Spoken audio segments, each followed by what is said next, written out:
Ottoman സാമ്രാജ്യത്തിലേക്ക് കപ്പൽ കയറിയ ഒരു ജാപ്പനീസ് സമുറായി. അദ്ദേഹം പിന്നീട് ഇസ്ലാം മതം സ്വീകരിച്ചു. തൻ്റെ കുടുംബത്തിൻ്റെ പരമ്പരാഗത സമുറായി പടച്ചട്ട സുൽത്താന് സമ്മാനമായി നൽകി. ആ കഥയാണ് പറയാനുള്ളത്. 1700കളുടെ മധ്യത്തോടെ യൂറോപ്പ് അതിവേഗം മാറി. വ്യാവസായിക വിപ്ലവവും സ്റ്റീം എഞ്ചിനും കൊണ്ടുവന്ന മാറ്റങ്ങൾ, പ്രത്യേകിച്ച് പടിഞ്ഞാറൻ യൂറോപ്പിൽ 1800കളോടെ ആ യൂറോപ്യൻ ശക്തികൾ വൻതോതിലുള്ള നാവികസേനകൾ നിർമ്മിച്ചു. ലോകം ഇതുവരെ കണ്ടിട്ടുള്ളതിനേക്കാൾ വലുതും ശക്തവുമായ കപ്പലുകൾ, ആയുധങ്ങൾ. അത് ഒരു പുതിയ തരം കോളനിവൽക്കരണത്തിന് തുടക്കമിട്ടു. ഈ യൂറോപ്യൻ ശക്തികൾ യുദ്ധക്കപ്പലുകളുമായി നിങ്ങളുടെ തീരത്ത് വരും. എന്നിട്ട് നിങ്ങളുടെ തലസ്ഥാനം ലക്ഷ്യമാക്കി പീരങ്കികൾ സ്ഥാപിക്കും, വ്യാപാര കരാറിൽ ഒപ്പുവെപ്പിക്കും. ഗൺബോട്ട് ഡിപ്ലോമസി, അതിനങ്ങനെ ഒരു പേരുണ്ടായിരുന്നു. 1853 ജാപ്പനീസ് തലസ്ഥാനത്തേക്ക് പെട്ടെന്ന് ഒരു അമേരിക്കൻ കപ്പൽപ്പട ഇങ്ങനെ പ്രത്യക്ഷപ്പെട്ടു. മുന്നറിയിപ്പും ചർച്ചയും കൂടാതെ ജപ്പാൻ നിർബന്ധിതമായി ഒപ്പിടേണ്ട ഒരു വ്യാപാര കരാർ അവർ മുന്നോട്ട് വെച്ചു. ജാപ്പനീസ് ജനത രോഷാകുലരായി. തങ്ങളുടെ നേതാക്കൾ ദുർബലരും രാഷ്ട്രത്തെ സംരക്ഷിക്കാൻ കഴിവില്ലാത്തവരുമാണെന്ന് അവർ കണ്ടു. അങ്ങനെ അവർ സർക്കാരിനെ അട്ടിമറിച്ച് ഒരു പുതിയ ചക്രവർത്തിയെ വാഴിച്ചു. പുതിയ ചക്രവർത്തി സമയം ഒട്ടും തന്നെ പാഴാക്കിയില്ല. ജപ്പാനെ വ്യവസായവൽക്കരിക്കാനുള്ള വലിയ ശ്രമങ്ങൾ അദ്ദേഹം ആരംഭിച്ചു. പടിഞ്ഞാറിൻ്റെ ഒപ്പം എത്തുക എന്നതായിരുന്നു അദ്ദേഹത്തിൻ്റെ ലക്ഷ്യം. ഇങ്ങനെ കിഴക്കൻ മേഖലയിൽ ആധുനികവൽക്കരണത്തിനായി ജപ്പാൻ ശ്രമിച്ചുകൊണ്ടിരിക്കുമ്പോൾ പടിഞ്ഞാറ് മറ്റൊരു സാമ്രാജ്യം സമാനമായ നിലയിൽ നിലനിൽപ്പിനായി പോരാടുകയായിരുന്നു, ഓട്ടോമൻ സാമ്രാജ്യം. യൂറോപ്യൻ ശക്തികൾ കഴുകന്മാരെ പോലെ അതിനെ ചുറ്റി വട്ടമിട്ടുകൊണ്ടിരുന്നു. സുൽത്താൻ അബ്ദുൽ ഹമീദ് രണ്ടാമൻ ഒരു റിവൈവലിന് വേണ്ടി ശ്രമിക്കുന്ന കാലം. പുതിയ ഊർജവും വളർന്നു വരുന്ന ശക്തിയുമുള്ള ജപ്പാനെ ഒരു സഖ്യകക്ഷിയാക്കാൻ 1889 അദ്ദേഹം ആഗ്രഹിച്ചു. അദ്ദേഹം സമ്മാനങ്ങൾ നിറച്ചൊരു കപ്പൽ ജപ്പാനിലേക്ക് ഒരു സൗഹാർദ്ദ ദൗത്യത്തിനായി അയച്ചു. കിഴക്കും പടിഞ്ഞാറും കിടക്കുന്ന രണ്ട് സാമ്രാജ്യങ്ങൾ തമ്മിലുള്ള സൗഹൃദത്തിൻ്റെ ഒരു പുതിയ അധ്യായം തുറക്കുക എന്നതായിരുന്നു അദ്ദേഹത്തിൻ്റെ ഉദ്ദേശം.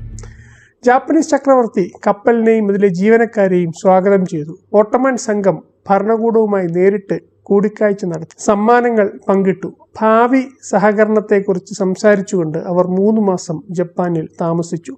ഒടുവിൽ വീട്ടിലേക്ക് മടങ്ങാനുള്ള സമയമായി. ഏകദേശം 600 പേർ കപ്പലിൽ കയറി ഇസ്തംബുളിലേക്ക് യാത്ര തിരിച്ചു. പക്ഷെ അവർക്കറിയില്ലായിരുന്നു അവർ വലിയൊരു ദുരന്തത്തിലേക്കാണ് കപ്പലോട്ടുന്നത് എന്ന്. ജപ്പാന്റെ തെക്കൻ തീരത്ത് വെച്ച് ആകാശം കറുത്തു, കാറ്റ് ശക്തി പ്രാപിച്ചു. കടൽ ക്ഷോഭത്തിൽ തിരമാലകൾ കൂടുതൽ ആഞ്ഞടിച്ചു. അവരുടെ കപ്പൽ ഒരു കൊടുങ്കാറ്റിൽ അകപ്പെട്ടു. ആ ദിവസം 500-ലധികം നാവികർ മരിച്ചു. 69 പേർ മാത്രമാണ് ജീവനോടെ രക്ഷപ്പെട്ടത്. ഈ വാർത്ത ജപ്പാനിലുടനീളം പരന്നു. ഓട്ടോമൻ കപ്പലിന് സംഭവിച്ച ദുർഗതിയിൽ ആളുകൾ അനുശോചിച്ചു. സഹായം ഒഴുകിയെത്തി. മരിച്ചവരെ തിരയുന്ന തിരച്ചിൽ സംഘങ്ങൾ വന്നെത്തി. ആൾക്കൂട്ടത്തിൽ ഒരാൾ, ഒരു ജപ്പാൻകാരൻ പ്രത്യേകിച്ച് വികാരാധീനനായി. അദ്ദേഹത്തിൻ്റെ പേര് യമദ ടോറാജറോ എന്നായിരുന്നു. ഒരു ബിസിനസ്സുകാരൻ, ടോക്കിയോയിലെ ഒരു ഉന്നത സമുറായി കുടുംബത്തിൽ ജനിച്ചയാൾ. യമദ സഹതാപം പ്രകടിപ്പിക്കുക മാത്രമല്ല ചെയ്തത്, അദ്ദേഹം നടപടിയെടുത്തു. രാജ്യവ്യാപകമായ ഒരു ദുരിതാശ്വാസ ക്യാമ്പയിൻ ആരംഭിക്കാൻ തൻ്റെ സ്വാധീനം അദ്ദേഹം ഉപയോഗപ്പെടുത്തി. പത്രങ്ങളിലൂടെ അദ്ദേഹം വാർത്ത പ്രചരിപ്പിച്ചു. രാജ്യമെമ്പാട് നിന്നും സംഭാവനകൾ ശേഖരിച്ചു. ഒടുവിൽ അദ്ദേഹം 500 യെൻ സ്വരൂപിച്ചു. അത് അന്ന് വലിയൊരു തുകയായിരുന്നു. ജപ്പാന്റെ വിദേശകാര്യമന്ത്രി യമദ എന്താണ് ചെയ്യുന്നതെന്ന് നേരിട്ട് കണ്ടു. സംഭാവന നേരിട്ട് തന്നെ എത്തിക്കാൻ അതുകൊണ്ട് തന്നെ അദ്ദേഹത്തെ ചുമതലപ്പെടുത്തി. അങ്ങനെ 1892 യമദ ഇസ്തംബുളിലേക്ക് കപ്പൽ കയറി. മരിച്ചവരുടെ കുടുംബങ്ങൾക്കും വീട്ടിൽ തിരിച്ചെത്തിയ ചുരുക്കം ചിലർക്കും വേണ്ടി അദ്ദേഹം സ്വരൂപിച്ച പണം മുഴുവൻ ഓട്ടോമൻ സർക്കാരിന് കൈമാറി. പിന്നെ അദ്ദേഹം സുൽത്താനെ നേരിട്ട് കണ്ടു. ആ കൂടിക്കാഴ്ചയിൽ അദ്ദേഹം സുൽത്താൻ ഒരു സമ്മാനം കാഴ്ചവെച്ചു. 16-ാം നൂറ്റാണ്ടിലെ സമുറായി കവചത്തിൻ്റെ ഒരു പൂർണ്ണ സെറ്റ്. സ്വന്തം കുടുംബത്തിലൂടെ കൈമാറ്റം ചെയ്യപ്പെട്ട ഒന്ന്. ജപ്പാനിൽ യോദ്ധാവിൻ്റെ ഉന്നതിക്കുള്ള പ്രതീകമായിരുന്നു അത്. സുൽത്താൻ്റെ ഹൃദയം നിറഞ്ഞു. കുറച്ചു കാലം ഇസ്തംബുളിൽ താമസിച്ച് ജാപ്പനീസ് പഠിപ്പിക്കാൻ അദ്ദേഹം യമദയെ ക്ഷണിച്ചു. വെറും 2 വർഷം മാത്രം യമദ സമ്മതിച്ചു. ഇസ്തംബുളിലെ ഒരു സൈനിക കോളേജിൽ അങ്ങനെ അദ്ദേഹം ഒരു സ്ഥാനം ഏറ്റെടുത്തു. ആ താമസകാലത്താണ് യമദയുടെ ഉള്ളിൽ ഇസ്ലാം ആഴത്തിലുള്ള ഒരു താല്പര്യമായി വളരുന്നത്. കാലക്രമേണ അദ്ദേഹം വിശ്വാസം സ്വീകരിച്ചു.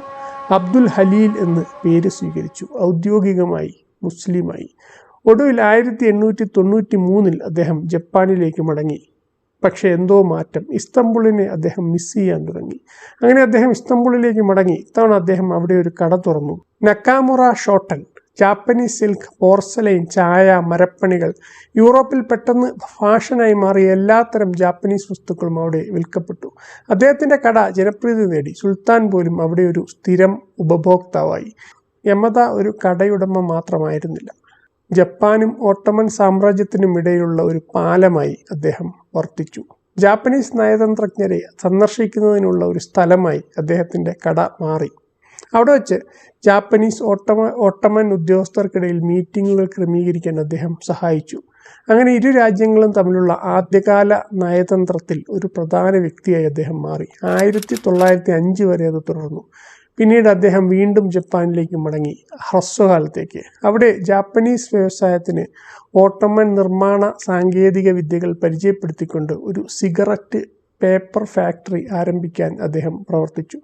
അത് സിഗരറ്റുകളുടെ ദൂഷ്യവശങ്ങളെക്കുറിച്ച് ആളുകൾക്ക് മനസ്സിലാകുന്നതിന് മുമ്പുള്ള ഒരു കാലമായിരുന്നു എന്ന് ഓർക്കുക.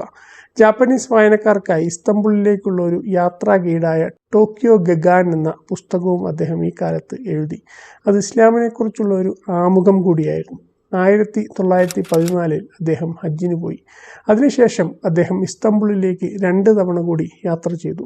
തീർത്ഥാടനത്തിന് ശേഷം ഒരിക്കൽ, പിന്നീട് 1931 വീണ്ടും. 1957 90-ാം വയസ്സിലാണ് യമത മരണപ്പെടുന്നത്. നിങ്ങൾ എപ്പോഴെങ്കിലും ഇസ്തംബുൾ സന്ദർശിച്ച് ടോപ്കാപ്പി കൊട്ടാര മ്യൂസിയത്തിലേക്ക് പോവുകയാണെങ്കിൽ നിങ്ങൾക്കൊരു കാഴ്ച കാണാം. അദ്ദേഹത്തിൻ്റെ കുടുംബത്തിൻ്റെ സമുറായി പടച്ചട്ട. അത് ഇപ്പോഴും അവിടെ പ്രദർശിപ്പിച്ചിരിക്കുന്നു, ആ മുസ്ലിം ജാപ്പനീസ് സമുറായിയുടെ ഓർമ്മയ്ക്കായി.